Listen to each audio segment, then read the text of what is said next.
আসসালামু আলাইকুম। আসলে আজকে কিছু কথা বলবো। তো সেজন্য মনে করলাম যে আজকে আর কি একটু নিরিবিলি জায়গায় আসি। তো আর কি হয়তোবা মঙ্গলবারের দিন হবে।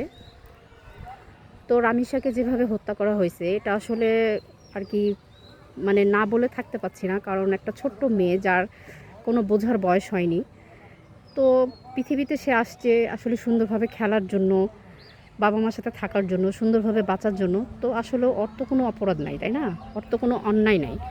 তো আসলে ওকে কেন হত্যা করা হয়েছে এটা একমাত্র যে হত্যাকারী সেই বলতে পারবে। কারণ ও কারো কাছে কোনো অন্যায় করেনি, দোষ করেনি। তো এই যে ছোট্ট একটা নিষ্পাপ বাচ্চা পৃথিবী ছেড়ে চলে গেছে, হ্যাঁ? তো ও কিছুই বোঝে না। পৃথিবীটা এত সুন্দর যে ও বাঁচতে চেয়েছিল বাবা-মাকে নিয়ে, সবাইকে নিয়ে। তো আসলে যে হত্যাটা করছে তার আসলে আমরা সবাই মানে বিচার চাই, মানে সঠিক বিচার চাই, যাতে করে আর কি সব বাবা-মা যেন মানে একদম একটা সঠিকভাবে বিচার, মানে বাচ্চারা মারা গেলে যেরকম সঠিক বিচার হয়, তো সব বাবা-মা সচেতন হবে।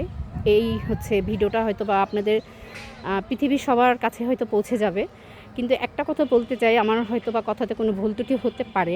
কারণ এইভাবে কখনো আমি আর কি বলিনি কোনো দিন, হয়তো অপ্রস্তুতভাবে আজকে বলছি।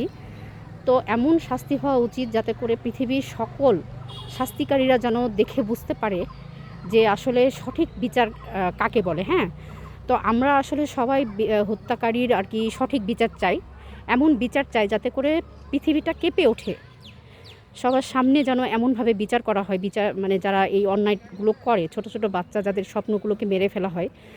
তো আজকে এই ভিডিওটা আপনারা যে যেখান থেকে দেখছেন না কেন, আমার শুধু একটাই কথা, যে ছোট বাচ্চারা কোনো অপরাধ অন্যায় করে না। এভাবে অনেক ছোট শিশু মারা গেছে, হত্যা হয়েছে বা মেরে ফেলা হয়েছে।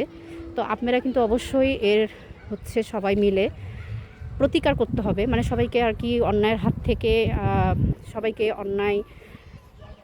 যারা অন্যায় করে তাদেরকে সবাইকে শাস্তি পেতে হবে।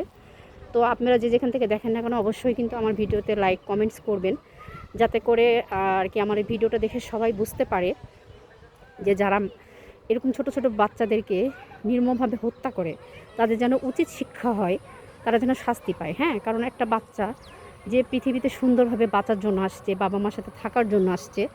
আর বাবা মাকে, আমরাও তো কারো মেয়ে, কারো মা। তো আমাদেরও তো ছোট ছোট বাচ্চারা আছে। তো আমাদের আসলে এই স্বাধীন দেশে আমরা কিভাবে স্বাধীন হলাম বলেন? আমাদের দেশটা কিভাবে স্বাধীন হলো?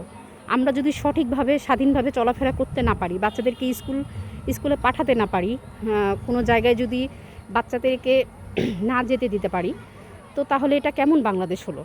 তো অবশ্যই কিন্তু আমার ভিডিওটা আপনাদের যদি ভালো লেগে থাকে অবশ্যই কিন্তু লাইক কমেন্টস করবেন। আর যদি কোনো ভুল ত্রুটি হয়ে থাকে অবশ্যই ক্ষমা দৃষ্টিতে দেখবেন। কারণ আমি একটা মা, আমারও একটা ছোট সন্তান আছে। তো আমিও চাইবো আমার বাচ্চার নিরাপত্তা। সবাই চাইবে, সব মায়েরা চাইবে। কারণ একটা মা যখন বাচ্চাকে জন্ম দেয় তার অনেক কষ্ট করে। তো একটা বাবা-মার কাছ থেকে যদি একটা বাচ্চা এভাবে চলে যায়, তাহলে কিন্তু আসলে তার কষ্টটা সেই বোঝে, বাবা-মা বোঝে, আর পরিবারের মানুষজন বোঝে। এটা কিন্তু অন্য কেউ বুঝবে না, হ্যাঁ? যার যে সেই বোঝে। তো আমি অবশ্যই চাইবো যে আমার যদি ভিডিওটা যদি আপনাদের কাছে কোনো ভুল ত্রুটি মনে হয় অবশ্যই ক্ষমা দৃষ্টিতে দেখবেন। আমি আসলে এই কথাগুলো না বলে থাকতে পারলাম না। তো আপনাদের সাথে এই কথাটা শেয়ার করলাম। তো অবশ্যই কিন্তু আর কি আমার ভুল ত্রুটিগুলো ক্ষমা দৃষ্টিতে দেখবেন এবং অবশ্যই আমার ভিডিওটা আপনারা দেখবেন। তো আজকের মতো এই পর্যন্ত। আল্লাহ হাফেজ।